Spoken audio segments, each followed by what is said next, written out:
The grand ballroom of the Fairmont Hotel was dazzling.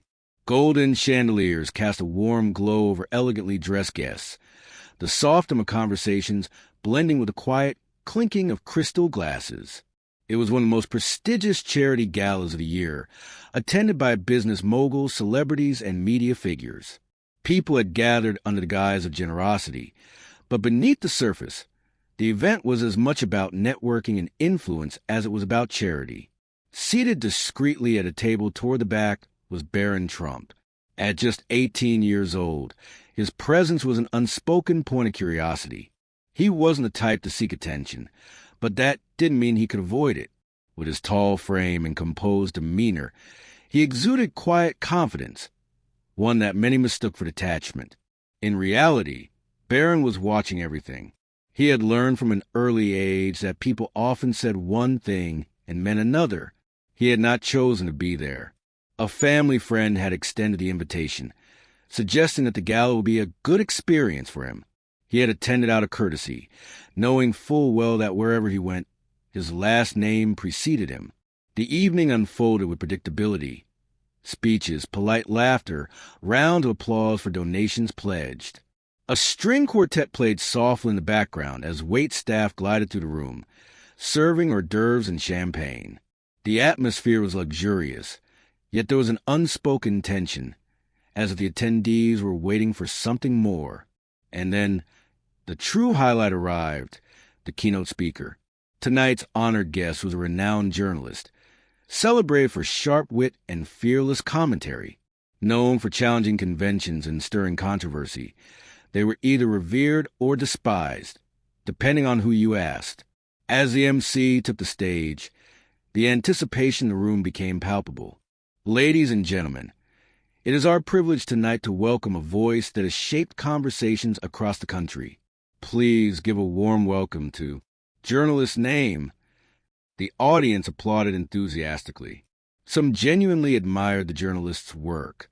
Others clapped simply because it was expected. Barron Trump remained silent, his expression unreadable. The journalist stepped onto the stage with practiced ease, dressed impeccably, radiating confidence.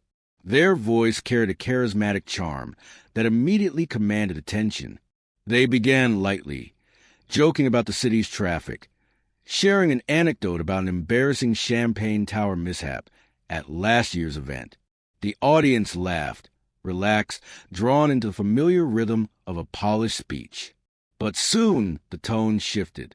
What started as witty observations turned into pointed critiques of politics and culture. The journalist spoke about world leaders, policy failures, and media influence. Some people nodded in agreement. Others shifted in their seats. And then the moment came. "Of course," the journalist said, pausing for effect, "we can't discuss the state of the world without mentioning the family that turned politics into a reality show." A ripple of murmurs spread across the room. The audience knew where this was going. "Yes, I'm talking about the Trumps." A few chuckles. Others stayed silent. Say what you will, but you can't deny that they always give us something to talk about. The man who made fake news a national catchphrase. And, let's be honest, probably spends more time in a tanning bed than in meetings. More laughter, though noticeably less than before. A few glances darted toward the back of the room. Barron Trump sat still, unmoved, watching. "But if we're talking about legacy," the journalist continued, "we have to talk about the next generation. And what better place to start than with Barron Trump?" The room fell into absolute silence. For the first time, even the journalist hesitated, just for a fraction of a second. Imagine growing up in a golden tower, surrounded by marble and luxury, while the rest of us were just trying to get through Monday mornings. That must have been character building. The attempt at humor landed with an awkward thud, a few nervous chuckles, but most people sat in stunned silence. Barron Trump remained motionless. If he felt anger, embarrassment, or even amusement, he gave no indication. Then, with deliberate calm, he set down his glass and stood up. At over 6 feet tall, he was an imposing figure. His presence alone demanded attention. The journalist tensed. The room collectively held its breath. Barron took a step forward. Then another. He didn't rush. His movements were precise, intentional. He reached for a microphone from a nearby table, holding it with effortless control. And then he spoke. His voice was steady. Not loud, not aggressive, just unwavering. "Thank you for your perspective." The words hung in the air. Simple, unexpected. The journalist blinked. The audience remained frozen. Then Barron continued. "What I've learned is that respect doesn't have to be earned. It should be given freely, especially when you don't know someone's story."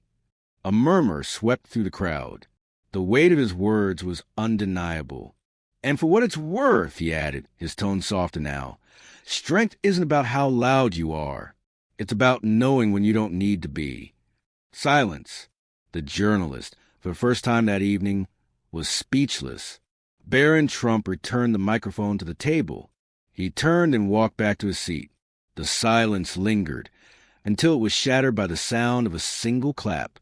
Then another, and another. Within seconds, the entire ballroom erupted into applause.